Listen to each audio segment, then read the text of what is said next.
Hello and welcome to today's webinar. My name is Sarah McMullen with Janik Performance Group, and I'm pleased to kick off today's session.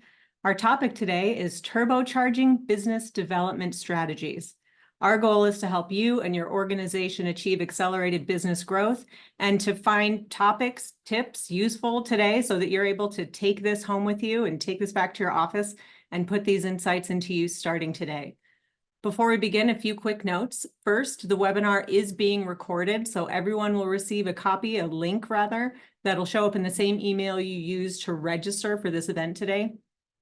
Again, we hope that you get a ton out of this, so you're going to want to rewatch that video and share it with your network, so please be sure to do that. If you share it on any of your social media, just be sure to tag Janik Performance Group so we can see you. Second, today is formatted in two parts. First, our speaker is going to be doing a deep dive into the topic, and following that, we've set aside some time for Q&A. So what does that mean? It means we want to hear from you. The best way for you to participate in the Q&A is to use that Q&A button right at the bottom of the screen in your Zoom window.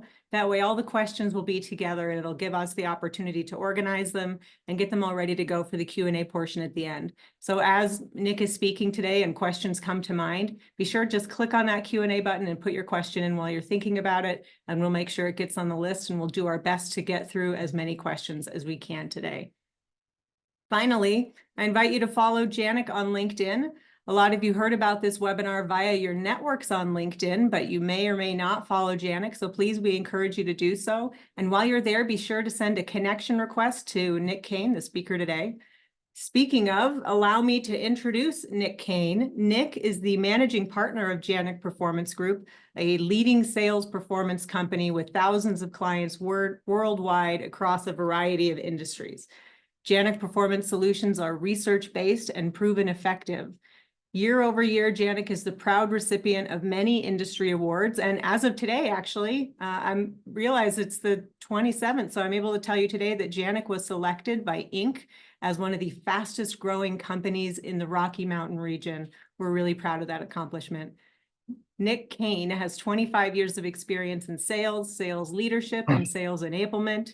Before launching Janik, Nick was a director of national sales at the largest telecommunications company in North America. On top of all of this, Nick is the co-author of a book, Critical Selling: How Top Performers Accelerate the Sales Process and Close More Deals. So welcome to the screen, Nick. Nick, time is yours. Thank you so much, Sarah. Appreciate the warm introduction.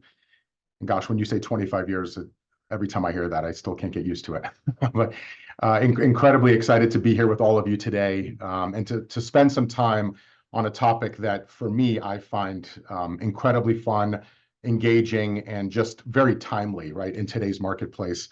Certainly earlier in the year to focus on business development and what we can offer to help you turbocharge your business development activity. So again, Sarah, thank you for that warm introduction. And for those of you that are joining today, incredibly excited to be here with you and to share some key information that we find at Janik to be valuable around improving your business development efforts.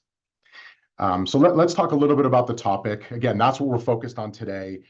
Anytime I'm talking to CSOs, company leaders in the market, this tends to be the hottest topic, especially in the first quarter, as organizations are thinking about ways to increase revenue and making sure they're hitting their targets throughout the year. And that's all around business development and how they're generating additional revenue. I'll share at Janik, we've done extensive research on prospecting and on business development activities more specifically, and we see some surprising feedback when we conduct this research. One point I'll share with you, we conducted a survey recently in the last 12 months, and we learned that for most sales organizations, pipeline generally is considered to be poor overall. In fact, in that survey that we did around business development, only 8% of the sales leaders felt that their sales team has a healthy pipeline most of the time. So again, only 8% felt like they had a healthy pipeline most of the time. So what does that tell us? You know, obviously this is a need. There's clear evidence that organizations, there's opportunity right here to be able to be more effective, and some organizations do this incredibly well. But overall, this continues to be a topic of discussion, an area that sales leaders and company leaders are definitely focused on. I'll also share too, there was a study that was just completed by Sales Mastery. They do a sales performance scorecard each year, and the 23 scorecard they recently published said that sales leaders, the number one topic, their number one priority for sales leaders in that year's survey was all around customer acquisition, right? So new business development, new customer acquisition. So we know that in today's marketplace, it's critically important that organizations are looking at things from a sophisticated and as well as a streamlined point of view. So I'm going to share 5 key areas today that are going to help you turbocharge your business development activities. And we know that when you do those things well and you have a well-oiled machine around business development, you're typically going to be able to stay ahead of your competition. You're going to boost new revenue. You're going to grow existing accounts as well, because it's not just about new customer acquisition. It's also about growth from revenue from existing relationships and deepening and widening those relationships. And by doing that, that's going to help you enable your sellers to hit quota and ultimately get better sales results. And we know all of those things are impacted by a concerted effort around business development. So again, that's going to be our topic of focus today. Very excited to share this with you. Excited to get into Q&A, get your feedback, and really dig into this topic today. Okay, great. So these are the strategies that we're going to talk about today. I'm going to go in depth into each of these topics. We're going to talk about buyer personas. I'm going to give you some tangible information that you can use to think about how you're defining those in a systematic and consistent way. We're going to talk about BDR strategy, the pros and cons of that, key elements of qualifying prospects, and when is the right time to pass those along to sales, and how to improve the lead conversion rate around qualification. What are some key metrics around measuring the effectiveness of your business development campaigns and strategies? And lastly, we're going to talk quickly around AI and technology as well. So we'll talk about those 5 subjects. So that I talk about this subject first because, to me, before we engage in a concerted and sort of multi-pronged approach for our business development activities, it is really important that we have a clear understanding of who we're targeting, why we're targeting them, and how we change our messaging and create our messaging to make sure that we're targeting those that we want to attract and that we know are going to value our value proposition. So when I think about a buyer persona, the way I define that is a representation of what the ideal customer looks like based on market research, as well as real data about existing customers that have made purchases from you in the past. So typically it's a detailed profile that sellers have awareness of. This is documented. Sellers have awareness of this. The marketing team has awareness of this. And it gives them an opportunity to visualize typical traits around the buying behaviors, demographics, motivations, challenges, and goals of their target audience. A recent survey that we conducted when we did, again, a survey around business development activities, what we confirmed is 83% of best-in-class sales organizations have clearly defined buyer personas. So when you think about best-in-class, they've taken the time to assess this, to look at who typically makes the purchasing decision or who influences the purchasing decision, and they clearly have those defined. So what I'm sharing with you on the screen here, and you're welcome to use this if you find it valuable, but this is how we define our buyer personas at Janek with our sales organization. So this is one of our primary personas that we sell to, is our chief sales officer. You notice that on the left, you have the background of the contact or the persona, what common education looks like, typical responsibilities of that role. And then we start to define key pieces of information that you see on the right side there. So goals and objectives and KPIs that persona typically cares about, what is most commonly their communication style and how they prefer to be communicated with, what are some connection strategies that sellers and marketers can use to interact and engage with those personas, and then you see some of the others as well. So this is how we lay it out at Janek. We have our Fab 5, is what we call it. Those are the 5 personas that we know influence a purchasing decision within our market. And they range across multiple departments, but we've identified those 5 roles. And within the organization, our sellers are aware, our BDRs are aware, our marketers are aware, and everybody is working from that same page in terms of who we want to connect with, who we want to market our solutions to, and who we want to attract into our ecosystem in our top of the funnel business development activities. Again, you're welcome to use that as a framework, but we highly encourage that before you think about what that overall business, that overarching business development strategy is, know who you want to attract, know who you want to go after, know who you think is going to value your value proposition, and make sure you are clearly defining those in the ways that you see fit within the organization. Cons of utilizing BDRs, a lot to dig into here. So again, it doesn't make sense for all organizations to use BDRs. Let's talk about that, and let's kind of break that down in terms of pros and cons. So let's talk about some of the pros first, right? And why BDRs do make sense for some organizations. Certainly, there's a scalability element to utilizing BDRs. Depending on where you are in your business development activities and your level of sophistication or growth, BDRs can be incredibly helpful for scale. If you're looking to expand to new markets, if you're looking to grow your overarching demand generation activities, BDRs lend a tremendous value in increasing the output there.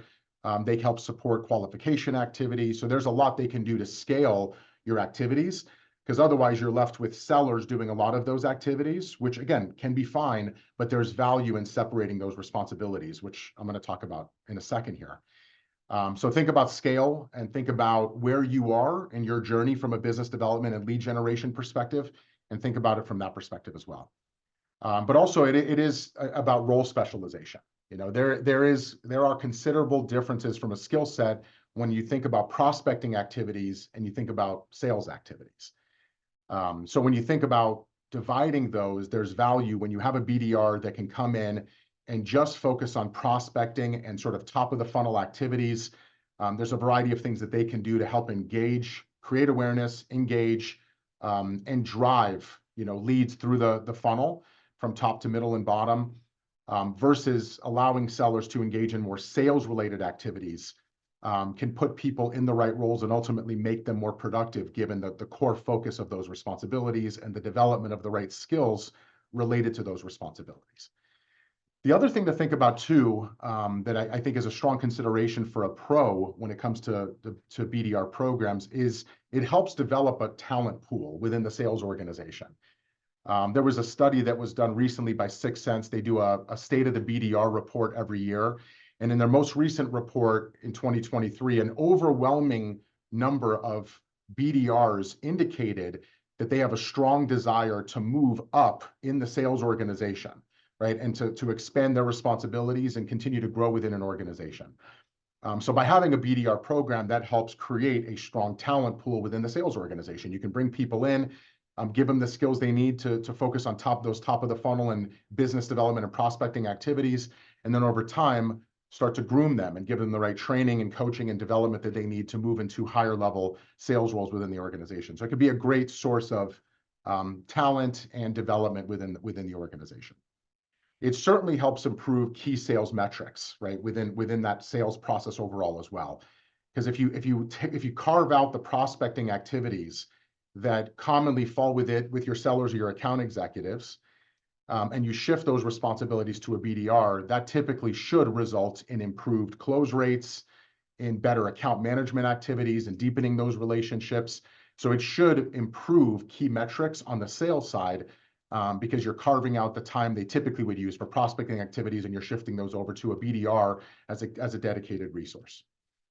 And then last thing I would mention too is a couple more things. It is going to help improve conversion rates as well. So if you have BDRs that are handling your inbound leads, if you think about it from that perspective, speed to lead is incredibly important, right? There's a lot of studies that have been done on this by Inside Sales. HBR, Harvard Business, did a recent study on this. If you call a lead that just came in from an inbound activity, within 5 minutes, you're 10 times more likely to convert that lead into an opportunity.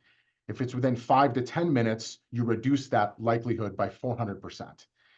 So there is a tremendous value in making sure you have people that are set up. If you have a strong inbound marketing program, you really want to have a dedicated resource that has the time and availability to be able to do outreach immediately, get in front of that prospect. And like I said, speed to lead is critically important.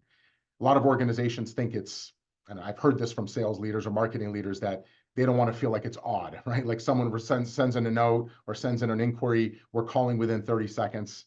We want to catch them while they're still at their desk, while they're still in front of their computer, and before they submit a form to another competitor. Right? So it's really important that you get there quickly and you increase that conversion rate by doing that. And then the last thing I'll mention too that is really helpful if you have dedicated BDRs within your organization is they can help support account management activities as well. So if you work through a strategic account management process, or there's a responsibility for your sellers to grow those existing relationships, a dedicated BDR can be a great asset to help with those activities needed to be able to conduct that. So researching key contacts within an organization, if they have a database tool or a tool like Sales Navigator on LinkedIn or other technology, Zoom Info, they can leverage that, spend the time to identify additional contacts within that organization. And that, again, alleviates a lot of time and energy for your sellers. They can do the research, do the outreach, right, and ultimately help expand the relationship that your sellers are focused on in terms of their account management practices. Hugely helpful, huge time saver for sellers, and again, can support those activities and ultimately additional revenue generation from your existing accounts. So let's talk a little bit about the cons, right, or sort of the transverse side of the points that I just mentioned. Some things to think about. BDRs in that role can be a very demanding role as well. You know, it requires a lot of training, coaching, ongoing development. In many cases, you're bringing on people that are newer to sales, and there is a sort of a monotony and sort of a rote element when you're thinking about cold calling and just outbound activities, which is a common activity for BDRs. You tend to increase burnout, and there's a need and an element to stay connected with those key contributors on a consistent basis, right? So it's important to make sure that you are coaching effectively, that you're setting up the programs effectively, and that you're setting people up for success. It does have a high turnover rate, right? So that's a strong consideration as well. You know, there was a study, again, that was done by Sales Mastery in their 2023 SPS, that sales scorecard. And they say that BDRs can have a turnover rate as high as 80% or more. It can approach that 80% mark if the programs aren't set up correctly, if they don't have the right level of support, if you're not tracking key metrics effectively. So it is really important that you're making sure that, again, that you're supporting these people the right way. And if they're not supported the right way, it can be a costly endeavor. It can be a resource suck to some degree, right? Like you can spend a lot of time and energy pouring into this kind of program. And we've seen that with a lot of organizations that set up BDR programs, and they're just not as successful as they want them to be. And sellers don't feel as supported on the lead generation side by their BDRs. So it is really important that you are thinking through the activities, thinking through the programs, thinking through the campaigns, and how the BDRs can support some of those activities. There's a lot that a BDR can do. Again, we talk about inbound and qualifying leads. They can engage with content or monitor people and prospects that are engaging in content within your website and other sources, and conduct outreach. They can support ABM activities, monitor chat that might be coming in on the website, follow up from events and webinars and in-person events as well. So again, there's just a variety of activities. If you're thinking about ways to utilize your BDRs or ways to expand those responsibilities, there's just so many ways that a BDR can help. And then the last thing I'll mention too on this subject is there is a case for internal versus external. Certainly something to think about as well. If you've never set up BDR programs, I know we've outsourced some of those activities internally at some point, to really bring in an expert that helps us understand how to run those activities effectively and with success. Sometimes when you're getting started, it might be helpful to think about that, learn some of those best practices, dabble in these processes a bit, before you fully commit to a program like this, right? So again, something to think about as well. Great. So let's talk a little bit about qualifying prospects and increasing conversion rates and some indicators that you should be looking for as you're thinking about qualifying prospects before those prospects are brought over to sales. How can we prime those prospects, and what are some key things to look at top of funnel and middle of funnel before we pass them along to sales? So these are some things that we've identified tend to increase the likelihood of this being a quality lead, of a lead that is highly convertible from lead to opportunity. So the first thing I would think about is the budget and the authority. Does the contact that we're interacting with have the budget, and have they confirmed the authority to make decisions, or are they a high-level influencer? Do you know who the economic buyer is if they are not the economic buyer? So that's one key consideration is, again, do you know this information? And if so, that is a higher likelihood of that being a solid lead to pass along to sales. The timing, right? Has the prospect indicated that they are prepared to make a decision within a time frame that is reasonable? And have they agreed to follow-up meetings with your sellers, right? If you're having these conversations or you're doing outreach in an automated way through your platforms, through your marketing efforts, are they agreeing to that? And are they providing some indicator that they're seeking to make a decision, again, within a reasonable amount of time that is worth the level of activity you want to put into that opportunity? I would also encourage you to think about intent signals, right? There are things that could be happening within an organization that would increase the likelihood of them being the right contacts to engage with. So I think about things like the things that are going on within the account. A new leader comes on. The company has just ran a successful round of funding. They're launching a new product. There's changes in the industry, changes to the competitive landscape. They open a new office, right? Like there could be indicators within your industry and within your market that you may want to consider. And there are tools that can help automate this process, right? We're going to talk about AI, but there's certainly tools that help keep you up to date, can give you those signals when those things are happening in real time, and can even go one step further by automating processes based on those intent signals that increase the likelihood that that prospect is a good person or good contact to do outreach to, and ultimately is a good contact to pass along to sales. And then lastly is lead scoring, right? If you don't have lead scoring in place today, certainly something that we highly encourage from a marketing perspective. Aberdeen did some research on lead scoring and funnel marketing just recently. Companies that get lead scoring right have 192% higher average lead qualification rate than those that don't. Right? So when you think about lead scoring, these are things like when actions are taken by the prospect on the website, if they're engaging in content, if they're opening emails, if they visited a certain number of times, if they've opened things a certain number of times. The lead scoring should be a dynamic element within your marketing platform, and that score should go up and down based on activity and inactivity.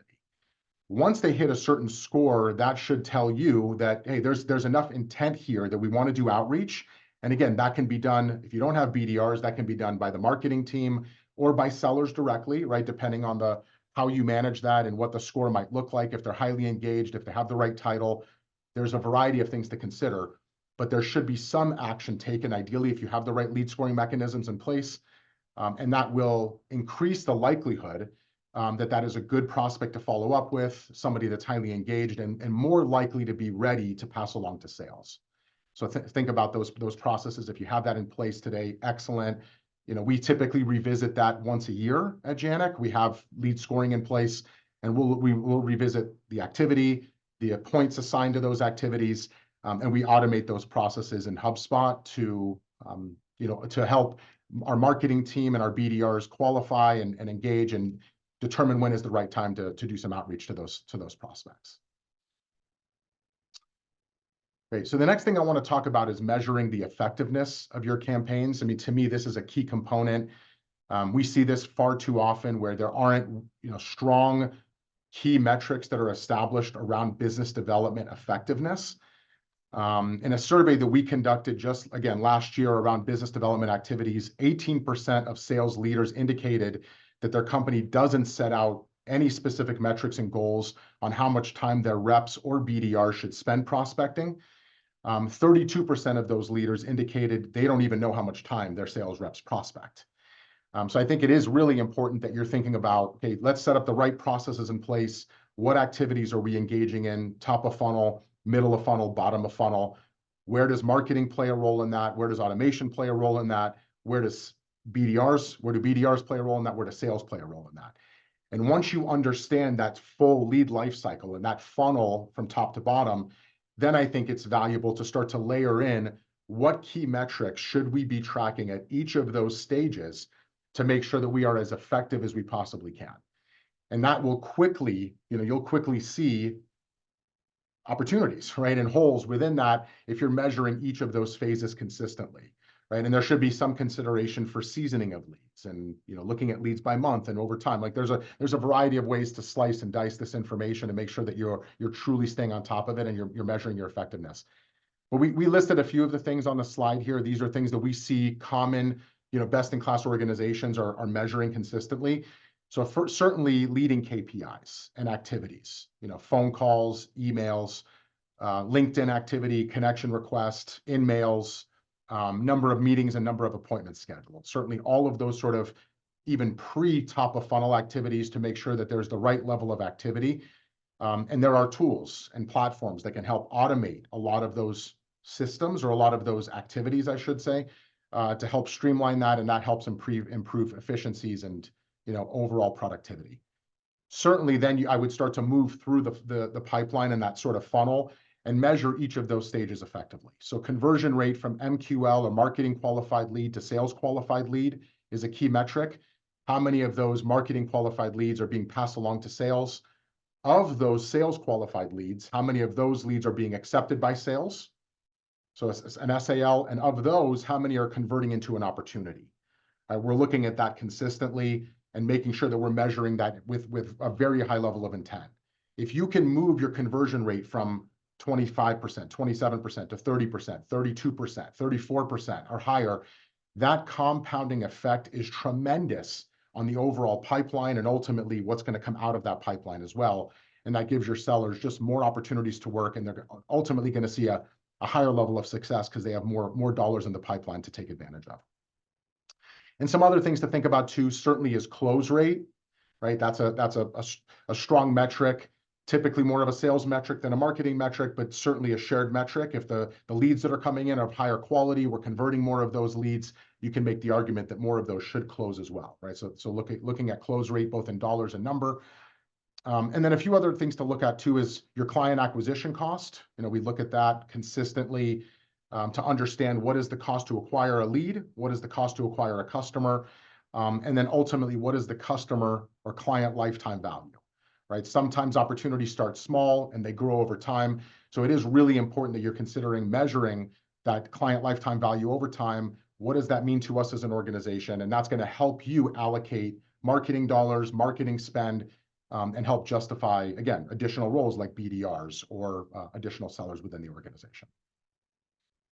Again, going back to the study that Sales Mastery did recently, their SPS scorecard, what they confirmed is 75% of participants that answered the survey are planning to evaluate or are in the process of evaluating or have already implemented an AI solution in order to aid them in their business development processes and in their sales processes overall. So I think most organizations are exploring this. They've either implemented something, they're exploring it, and there's just new technology all the time around this, and certainly AI should play a factor in this as well. I've listed some of the more sort of popular activities that AI is already helping with in terms of business development. So there's some really cool technology out there. Ultimately, AI and technology overall should help streamline the processes that sellers and BDRs and anybody that's in a business development role, should help them streamline that process. And technology should be a partner to the seller and to the BDR within the organization. The more of those activities are streamlined, the more efficient they can be. It just allows more time for sales and other activities, business development activities, other account management activities that ultimately we want to put our sellers in the position to be able to do. But they can be overwhelming, and there is a point of where it can be too much and not valuable, right? So I definitely think there is a fine line there. But these are some that come to mind for me that I listed. There's AI now that helps with sales activity and call analysis. So there's a tool that Microsoft actually launched this month, or a relaunch for them. It's called Sales Copilot. For those of you that haven't seen it, again, we're pretty agnostic when it comes to software, but I'm mentioning this one because it looks to be promising. But essentially what Copilot does is it improves efficiencies for sellers and BDRs by actually being plugged into the calls. It records the calls.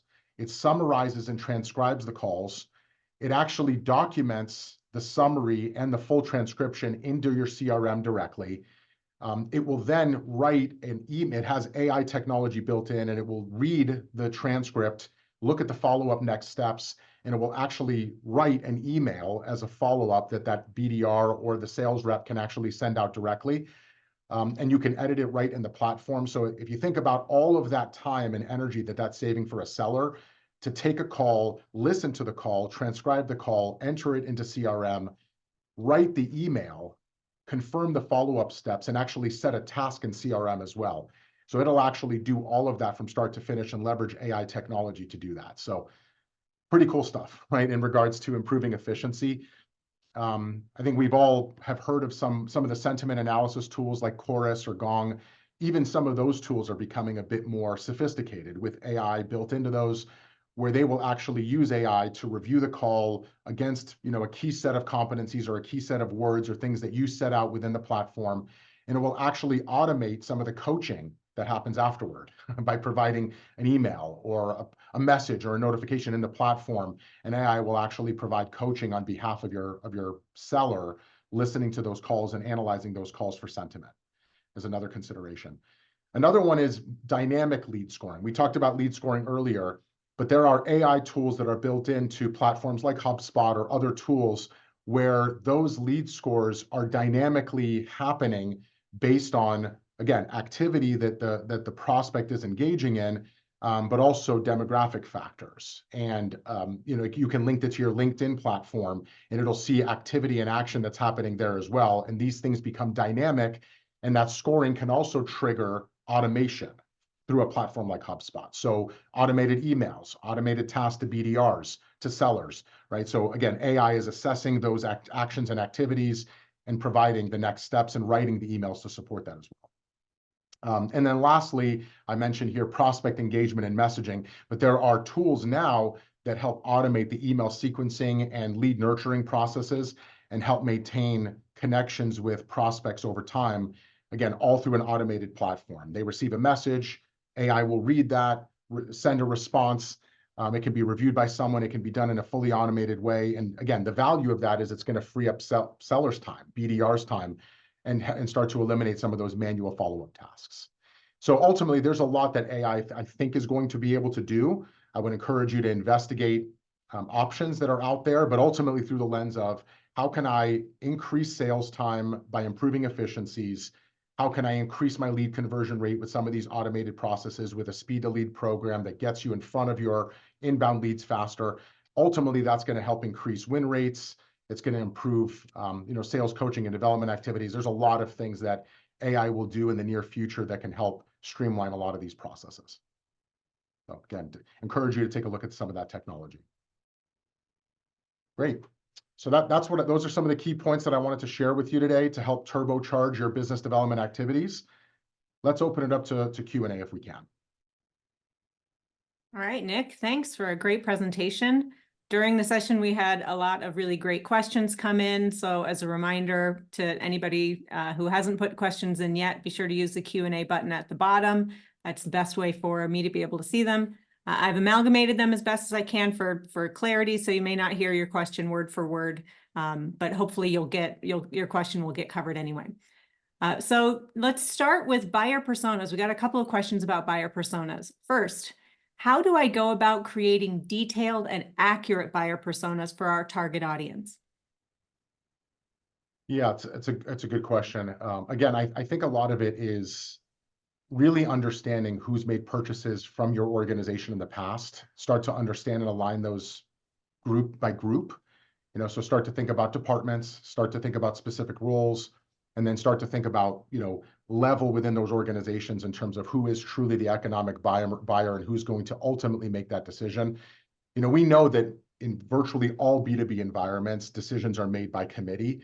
There's typically not one singular decision maker, but there's always one person typically driving that decision and someone that is ultimately responsible for that economic decision. So again, I would just be thinking about who have you seen make those purchases in the past, conduct some research around that, look at data over the last 12 or 24 months and start to group those together. And I think you'll very quickly see 2, 3, 4 personas pop up pretty quickly. So you mentioned that Janik has the Fab 5. Is there a good number? Is there an number of buyer personas that we should have? No, I wouldn't say that. No, I mean, again, I've seen organizations that just target one persona. I mean, there's one key contact they go after. Typically there's more than one in terms of really considering who the influencers are. I would say most commonly we see organizations have anywhere from 3 to 5 personas, I would say is a common number. Anything more than 5 tends to be a bit overwhelming unless you have again, a highly strategic sale with a lot of influencers within that organization. But most commonly, I would say it typically falls between 3 and 5. Great. Moving on to BDRs, how can businesses determine the optimal size and structure of their BDR team? Yeah, again, I think a lot of it's what are the broader marketing efforts that you're engaging in within an organization, and how expansive are those efforts? I think that's going to help determine how many BDRs and what that program should look like. And are there sales activities that a BDR is supporting as well? So if they are supporting account management activities or account growth activities, you may want to think about dedicated resources there. If you're generating a lot of inbound leads and you want them to screen those inbound leads, we think that there's a lot of value in having a program like that personally.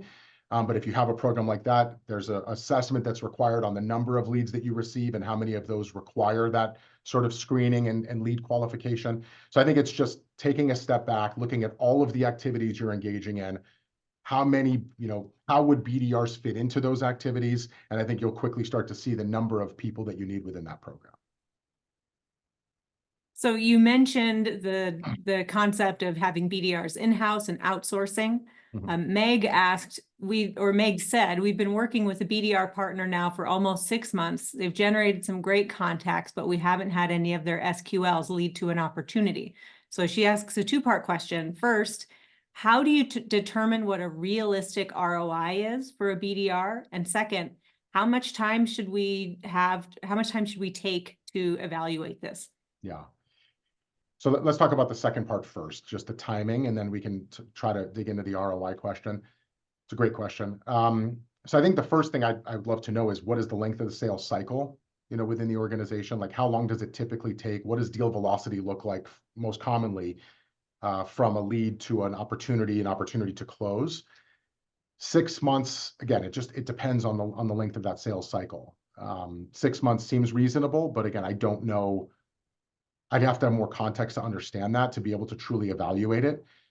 The other thing I would do is just truly make sure that you're getting feedback from your sellers that are receiving these leads and to understand the quality of those leads. If they're too top of funnel, and that could be what's going on here, they're still at an awareness phase. They're not ready to engage in a sales dialogue. Maybe they accepted the conversation because the BDR sort of, pushed that process along a little bit, but they weren't really ready to engage yet. If that's the case, then I wouldn't call that a lead that's ready to engage in sales, and I wouldn't necessarily call that an SQL just yet.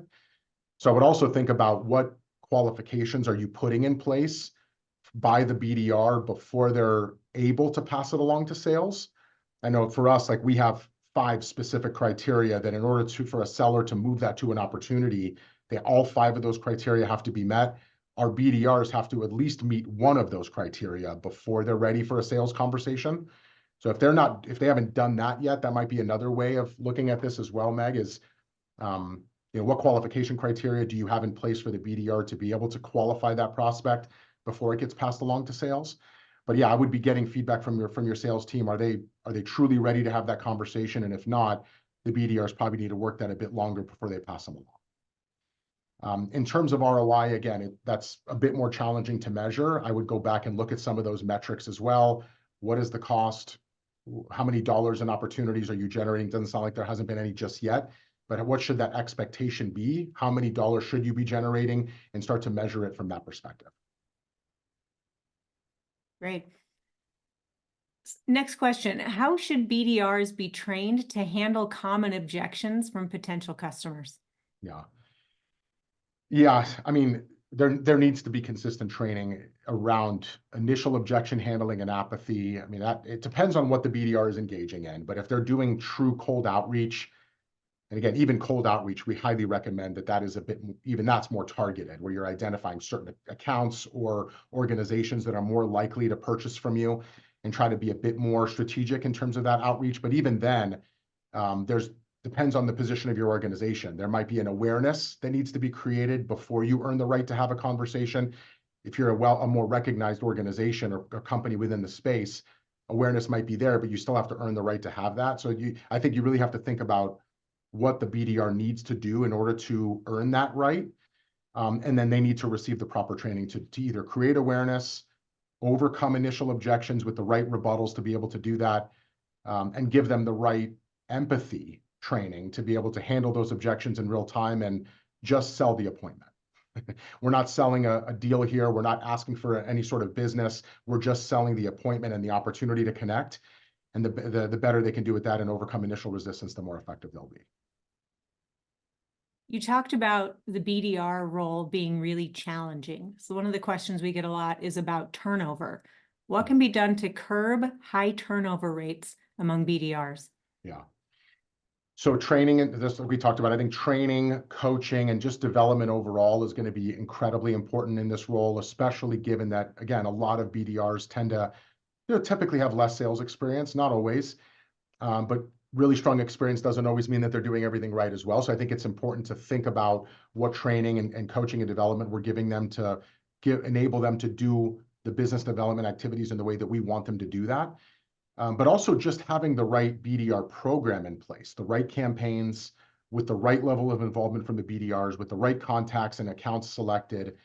I think the less sophisticated the program is overall, the higher the likelihood that BDR is going to find less success overall.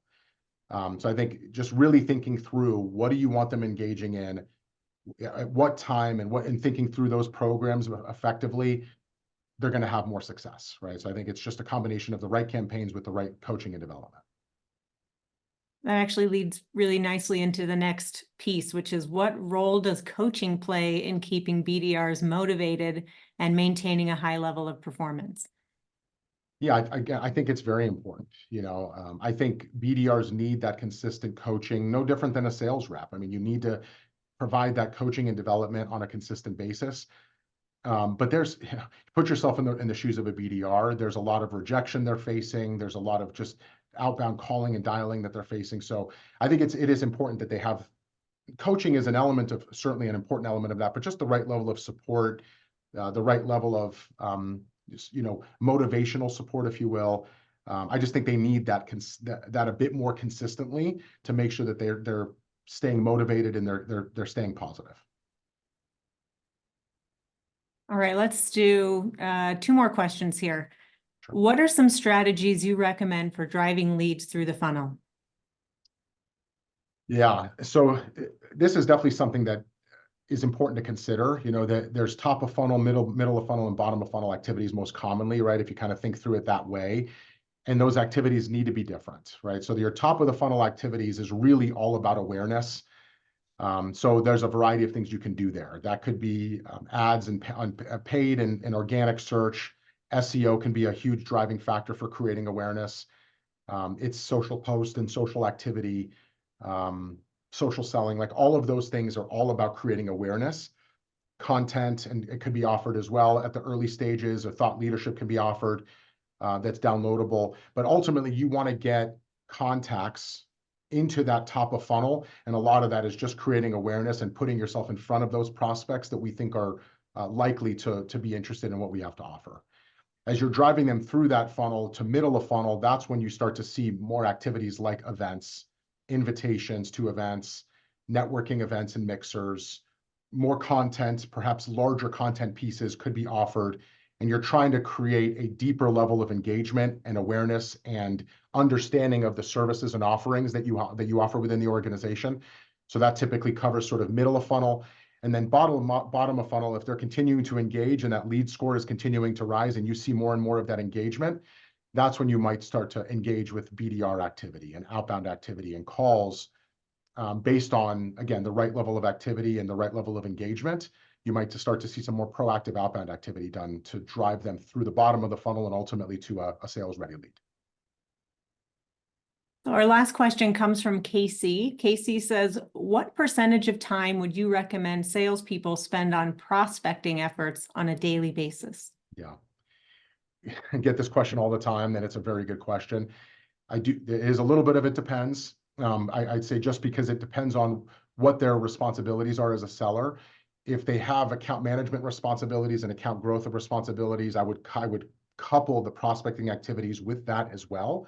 Because if there's an expansion opportunity within those accounts and they're responsible for expanding relationships, that should be considered. If it's just net new business and that's all they focus on, they're just sort of in a hunter role, that needs to be considered as well. But again, it depends on how much account management they're doing, how much new business development activity they're doing. But we see the right mix as high as 20, 30, 40% of their time should be in prospecting activities, whether that is, true outbound, social selling, LinkedIn activities. There's, again, a variety of things they could be doing, but it's anywhere from 20 to 40% is typical. Great. That's all the time we have for today. Nick, thank you so much. For those of you, if your question wasn't answered or if you'd love more detail on a question, you can go ahead and drop your name and email into the chat and we'll get in touch with you that way. You can also reach out to us directly by emailing info@janik.com.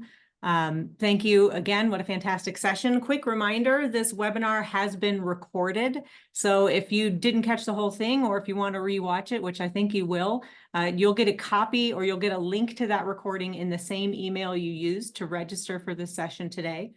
And finally, please follow us on LinkedIn. I mentioned it earlier, but it's a great place where we share tips, insights, and where you'll find out about other webinars we have in the future. We do these webinars regularly on a variety of timely topics. And while you're there on LinkedIn, be sure to send a connection request to Nick and let him know you participated in today's webinar. Finally, there are a lot of ways that you can spend your time. Thank you so much for choosing to invest in yourself today and for spending your time with us. Goodbye.